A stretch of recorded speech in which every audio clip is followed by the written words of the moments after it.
ತಾಳಿಕೋಟಿ ತಾಲೂಕಿನ ಸಮಸ್ತ ಬಾಂಧವರಿಗೆ ಈ ಮೂಲಕ ತಿಳಿಯಪಡಿಸುವುದೇನೆಂದರೆ, ಜಮಾತೆ ಇಸ್ಲಾಮಿ ಹಿಂದ್ ತಾಳಿಕೋಟಿ ಶಾಖೆಯು ಫೆಬ್ರವರಿ 21ರಿಂದ 23ರವರೆಗೆ ಶುಕ್ರವಾರ, ಶನಿವಾರ ಹಾಗೂ ರವಿವಾರ ಈ 3 ದಿನಗಳ ಕಾಲ ತಾಳಿಕೋಟಿ ಪಟ್ಟಣದ ಶ್ರೀ ಶರಣಮುತ್ಯ ದೇವಸ್ಥಾನ ಮೈದಾನದಲ್ಲಿ ಸರ್ವಧರ್ಮದ ಬಂಧುಗಳಿಗಾಗಿ 3 ದಿನಗಳ ಕನ್ನಡದಲ್ಲಿ ಭಾವೈಕ್ಯತೆಯ ಕುರಾನ್ ಪ್ರವಚನ ಕಾರ್ಯಕ್ರಮವನ್ನು ಪ್ರತಿದಿನ ಸಂಜೆ 7ರಿಂದ 9ರವರೆಗೆ ಹಮ್ಮಿಕೊಂಡಿದ್ದು, ನಾಡಿನ ಕನ್ನಡದ ಖ್ಯಾತ ಪ್ರವಚನಕಾರರಾದ ಜನಾಬ ಮಹಮ್ಮದ್ ಕುನಿ ಅವರು ಪ್ರವಚನ ನೀಡಲಿದ್ದಾರೆ.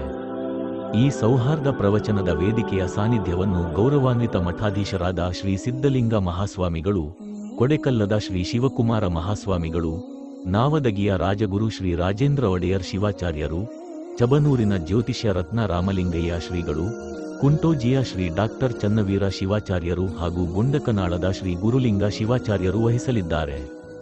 ಮುಖ್ಯ ಅತಿಥಿಗಳಾಗಿ ಸಚಿವರಾದ ಸನ್ಮಾನ್ಯ ಶ್ರೀ ಶಿವಾನಂದ ಎಸ್ ಪಾಟೀಲರು, ಹಿರಿಯ ಶಾಸಕರಾದ ಶ್ರೀ ಅಪ್ಪಾಜಿ ನಾಡಗೌಡರು, ದೇವರ ಹಿಪ್ಪರಗಿ ಶಾಸಕ ಸನ್ಮಾನ್ಯ ಶ್ರೀ ರಾಜು ಗೌಡ ಪಾಟೀಲರು ಹಾಗೂ ಬಿಜೆಪಿ ರಾಜ್ಯ ರೈತ ಮೋರ್ಚಾ ಅಧ್ಯಕ್ಷರಾದ ಶ್ರೀ ಇಎಸ್ ಪಾಟೀಲ ನಡಹಳ್ಳಿ ಅವರು ಹಾಗೂ ಸರ್ವ ಪಕ್ಷದ ಸರ್ವ ಸಮಾಜದ ಗಣ್ಯ ಮಾನ್ಯರು ಆಗಮಿಸಲಿದ್ದಾರೆ. ಕಾರಣ ಈ ಪ್ರವಚನ ಕಾರ್ಯಕ್ರಮಕ್ಕೆ ತಾವೆಲ್ಲರೂ ಆಗಮಿಸಿ ಯಶಸ್ವಿಗೊಳಿಸಬೇಕೆಂದು ವಿನಂತಿಸುತ್ತೇವೆ. ಮಹಿಳೆಯರಿಗೆ ವಿಶೇಷ ಆಸನದ ವ್ಯವಸ್ಥೆಯನ್ನು ಮಾಡಲಾಗಿದೆ.